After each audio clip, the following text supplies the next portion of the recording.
Merci papa pour cette activité familiale qui emplit mon petit cœur de bonheur. De rien, ma chérie. C'est important, les traditions saisonnières festives. Papa, Oui? il existe le Père Noël? Est-ce que tu y crois?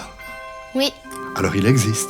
mais pourtant je l'ai jamais vu. Il y a des choses qu'on ne voit pas, mais qui existent juste parce qu'on y croit. C'est la foi. Comme celle de l'église? Oui, mais la foi peut prendre différentes formes.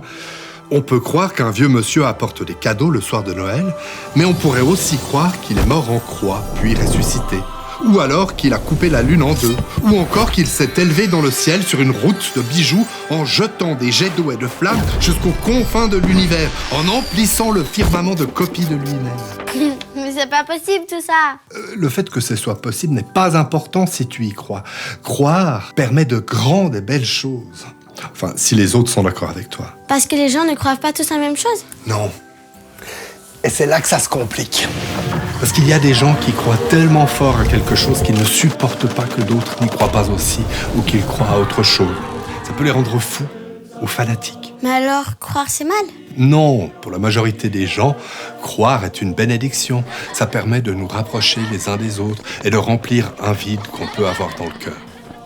Mais la croyance te permet aussi de lutter contre ce qui te dérange ou de faire exister ce qui t'arrange. Si tu crois qu'un granulé de sucre avec une mémoire d'eau peut te soigner, alors tu seras guéri dans 30% des cas. Si tu crois que la position des planètes au moment de ta naissance et de celle de ton partenaire favorise votre amour, alors tu seras beaucoup plus heureuse dans ton couple.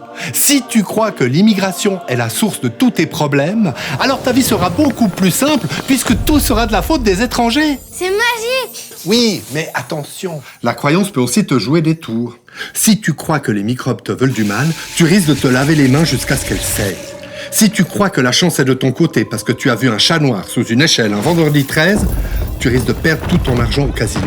Si tu crois que le gouvernement veut te contrôler et t'imposer un vaccin pour te faire du mal, tu risques de t'enfermer dans une paranoïa dont aucune preuve scientifique ne te permettra de sortir. Les preuves, c'est la science? Entre autres, oui. C'est le danger de la croyance. Elle n'a pas besoin de preuves pour exister, mais parfois, elle réfute celles qu'on lui présente. Papa, Oui, ma chérie. moi j'y crois au Père Noël. Ben, c'est bien. Tant qu'il continue à m'apporter des cadeaux de merde.